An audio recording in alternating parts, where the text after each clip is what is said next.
দিবে এত সুন্দর আছে আর ফুয়াশা রাধা শ্যাম।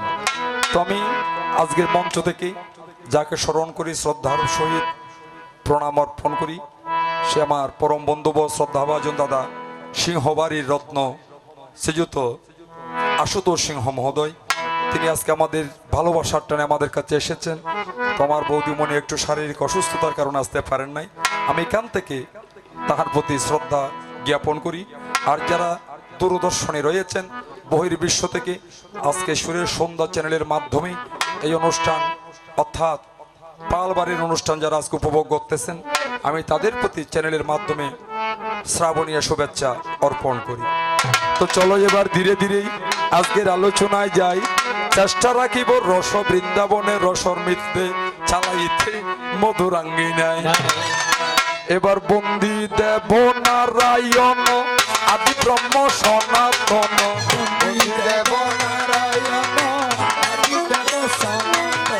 বন্দি দেব নারায়ণ শ্রীজি আছেন ত্রিভুবন, বন্দি দেব আমাকে সিঝিলেন আপনে,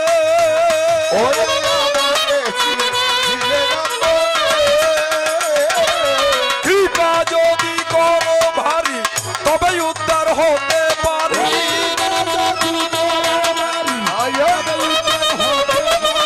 এই আশা করি সদা প্রাণে,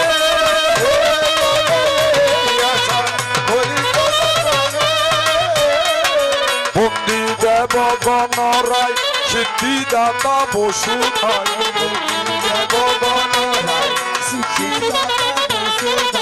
বিঘ্ন হন্তা হরের নন্দ,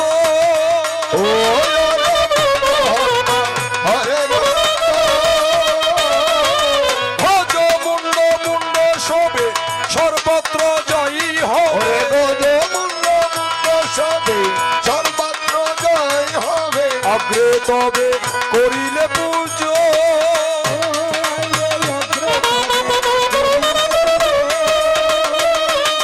পদাম বুঝে ননি গুরু বাঞ্ছা সিদ্ধি গৌতম, প্রদান গুরু রূপে স্বয়ং ভগবান,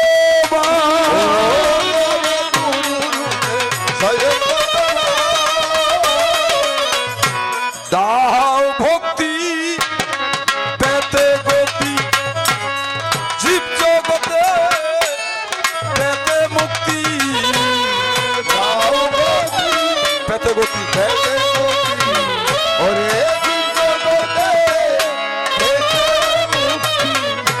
আমায় করো চতুর্বর্গ হদা,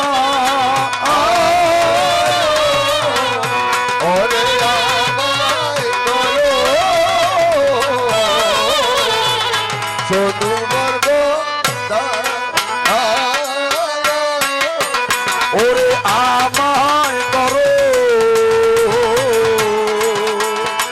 চতুর্বর্গ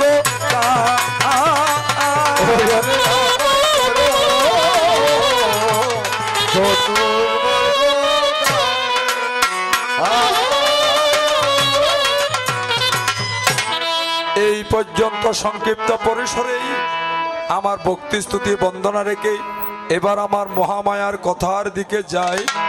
উভয় আমার আদিমাতা তোমার মনে জানার জন্য আজকে যখন হলো অভিপ্রায়, আমার মহেশ্বরী জানার জন্য প্রয়াস রাখিয়া গেল। বলে দেবাদিদেব তোমার জটার মধ্যে গঙ্গা রইল, আবার সেখানে একটা সর্প দেখা যায়, কণ্ঠের মধ্যে সর্প আবার গলার মধ্যে সর্প। ইয়া কণ্ঠ আর গলা কি দুই জায়গা না হনো যাইতে মাইনে পগর টানি হইতে না চুল্লি গিয়ে ফলির জ্বালায় খাইন্দা ফল দেখতে সুন্দর, হাতে দিতে হবে আর নবজিয়ার সুন্দর তৈরি আনের মাসে হনজালাত আছে হইতারণী রাধাশ্যাম দেবী। আমার যে জটার মধ্যে গঙ্গা দেবী রয়েছেন, সগর বংশ উদ্ধারের তরে ভগীরথ আনয়ন করেছিল শঙ্খ পুকারে গঙ্গাকে এই চরাচরে। সেই গঙ্গাকে দেবগণের অনুরোধে আমি জটার বন্ধনে রাখি। তাহার চতুর্পার্শ্বে একটি সর্প ছিল, তাহার নাম হচ্ছে মহাকাল। আর কণ্ঠের মধ্যে যেটা রেখেছি সেটার নাম হয়েছে উদয়কাল। হোমরে যেটা সেটা হয়েছে করসান। এবার তোমার জানার বাসনা, আমার গলা হইতে এই সর্পনাকে একজন এক ব্যক্তি ভবে নিয়ে যায়। রাধে সেই সর্পকে আঘাত করিয়া খণ্ড খণ্ড করিল, তিনটা জিনিস সৃষ্টি হইল, আর ম্যাডামর জানিবের বাসনা হইল তাই। আরো একটা নিবেদন করে বলে, দয়াময়, যখন গিয়েছিলে বিবাহ বাসরে আমার পরিণয়ের ঠাঁই, এমন সময় আমাকে ছেড়ে তুমি গিয়েছো পালায়। তোমাকে কত হাজার হাজার ছোট ছোট ছেলে বাবা ডাকে, অফলি ইবেতে লজ্জা শরম নাই। এই ম্যাডাম, যদি প্রকৃতি ছাড়া পুরুষে পিতৃত্ব লাভ করিতে পারে তাহলে আর তার কিলা লাগাচ্ছে বাথরুম ইয়ার গোষ্ঠী বাথা না রান্ধি বেড়ে কিলা মরদ। ওই এডি কিলে মরদ বান্দর হানি আমার সে অনারা গোসা নয় বিয়াক এত রাতে আর কি করছ? ইবে যদি অনারা যদি মামুন ইবে তো জগৎ মাতা এলে বলি অনারার মাইয়া নয় নি, তুই বে যদি আর গরর গই অনারা বেগুন আরো ঋণ হয়নি অনররি বেগুন তাহলে জিয়া জামাইয়ার ফুয়া 100 মান এখন তাহলে অনারা কেউ গোসা নয় বেগ হইলে অনারা মাইয়ারও হইম জানার আরো হইতেন না। ঠিক আছে না? আসলে নহলে অনারা শোন না প্রশ্ন করত যে কি হাও তুমি আরে বিয়ে করতে আরে গিয়ে গই আমার জানা পর তোমার ছোট ছোট ফুয়া ঘরটা হাজার হাজার বাপ ডাকের, তুই আয় যদি তোমার সারা ফুয়ার বাপ ইত্যাদি এই এত নাতি ভা ফেলতাম গিল্লি কি রে ভাই। বর্তমান মেডিকেল সায়েন্সে এখন ওনারা এই চ্যানেলের মধ্যে ইউটিউবের মধ্যে চার্জ দিলে পাবেন, আমেরিকার শিকাগো শহরে 1380 মার্কিন ডলারের বিনিময়ে নারী ছাড়া পুরুষের শুক্রাণু দিয়ে ইনকিউবেটরের মাধ্যমে মানব সন্তান জন্ম দিয়েছে ভাই। সেখান থেকে ভারতবর্ষে ভাই বর্তমানে বাংলাদেশের চট্টগ্রামে নুরজান ভুঁইয়া চেম্বারও তো টেস্ট টিউবের বাচ্চা পাওয়া যায়। তোমার লাভ দেখি আল্লাহ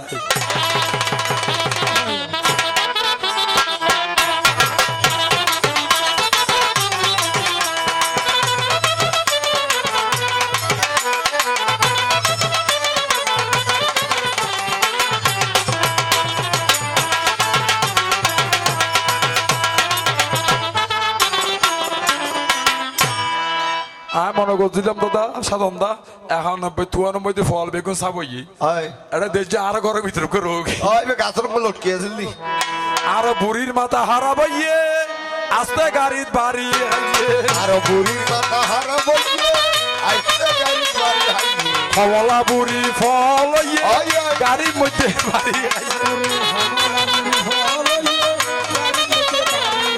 তবু তোমায় ধন্যবাদ জানাই,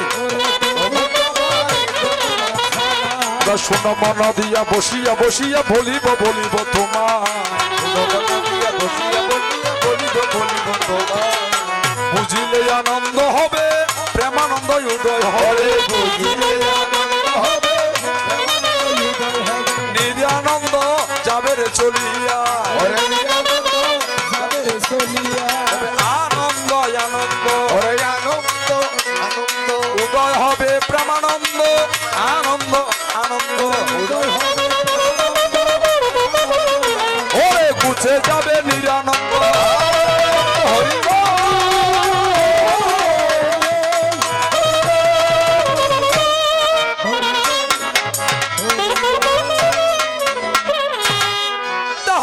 আমার মহামাইয়া আমার জানে বজি কইব গোপুয়া চক নক নহলে সমস্যা নাই, মাইয়া বাবা লাভ আছে আর স্বামী সারা গড় কথা ন স্বামী ডেকে হইয়া থেকে ঠান্ডা হয়ে গেছি।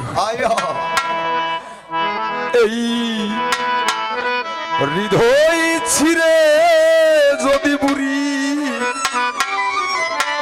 দেখানো যেত, আমি যে তোমার তুমি মানতে, সে কথা তুমি যদি কতকে তোমাকে এসেছি ভালো, সে কথা তুমি যদি জানতে আমি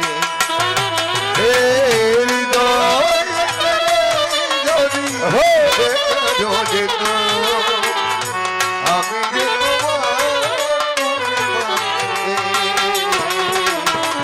সেই কথা তুমি যদি